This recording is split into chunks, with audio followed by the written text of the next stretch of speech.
Today I'm going to show you how you can protect and hide your data on any Windows 10 computer using an encrypted virtual disk.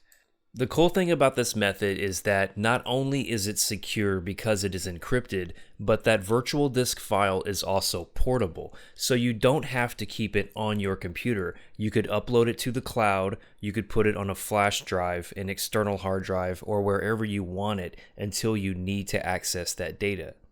Another cool thing about this is that since it is encrypted, if someone were to gain access to this file, they would not be able to open it up and get to your data. This is perfect for storing tax documents, passwords, or really any kind of confidential and secure information that you do not want to get out into the hands of other people. Let's take a look at how this works. The first thing we need to do is open the Windows Disk Management console, which you can do by right-clicking the Start menu and selecting Disk Management. After the window loads, be sure to click off of any selection and then go to the Action menu. Then select Create VHD. This is where you're going to select what kind of virtual disk you want to use. You can either use a VHD, which supports up to about 2 gigs in space, or if you need more storage, you can use a VHDx. You will also need to choose whether you want a fixed size or dynamically expanding disk. I recommend just going with the recommended setting for whichever format you choose to use. Click Browse to select where you want to save this new virtual disk file and what you want to call it. In my case, I'm going to call it Secret Stuff. Or better yet, let me go with something a little more inconspicuous, like Vegan Recipes.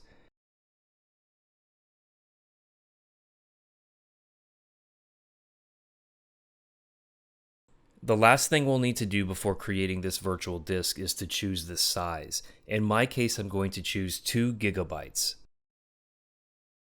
Click OK, and now you need to wait for your computer to create the new virtual disk.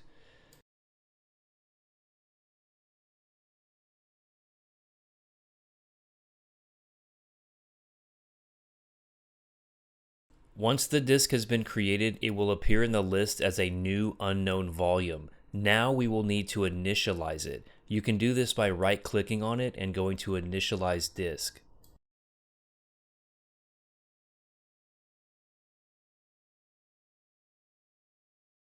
The final steps here are to create a new simple volume and then format the disk. You can do this by just going through and using the defaults and then selecting the name for the volume.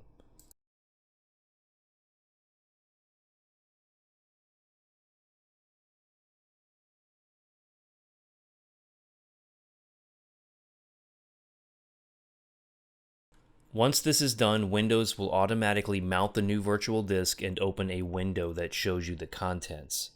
At this point, the disk is not encrypted and so it is not secure. We will accomplish that with the next step, which is to enable Bitlocker encryption.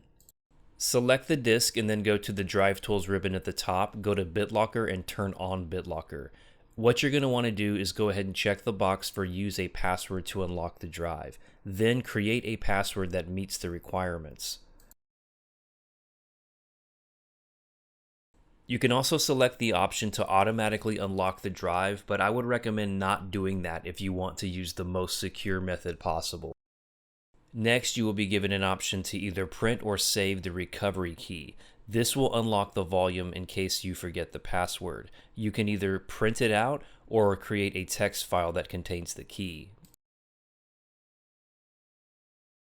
Next, you will want to select the option to encrypt the entire drive.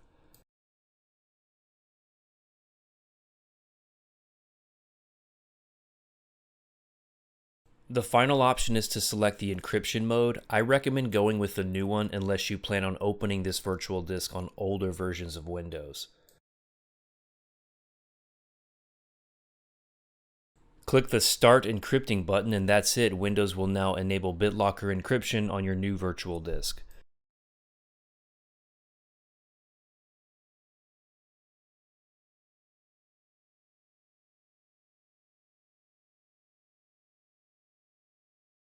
You can now create folders and add whatever kind of data you want to while the disk is mounted.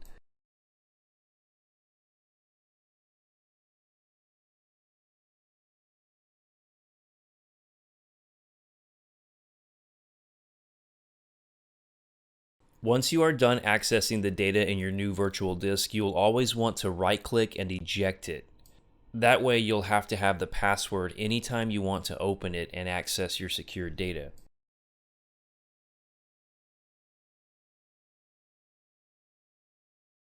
Anytime you want to access your secured data, just go to the location that you saved it in, mount it, and you will be prompted for your Bitlocker password to unlock the drive.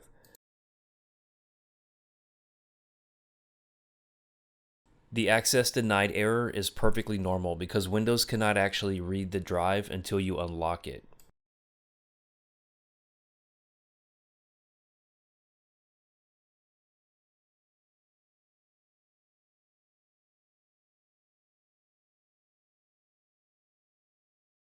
In the event that you lose your password, then you can just select the link for more options and you can enter the recovery key that you saved earlier.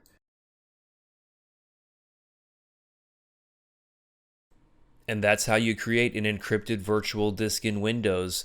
Just remember, always eject the disk when you're done using it to keep things as secure as possible. And just like with anything else that's important, always keep another backup of the virtual disk file. You can always throw it onto an external hard drive, and you can even encrypt the hard drive itself to keep things extra secure, or you can just upload it to the cloud or put it on a flash drive.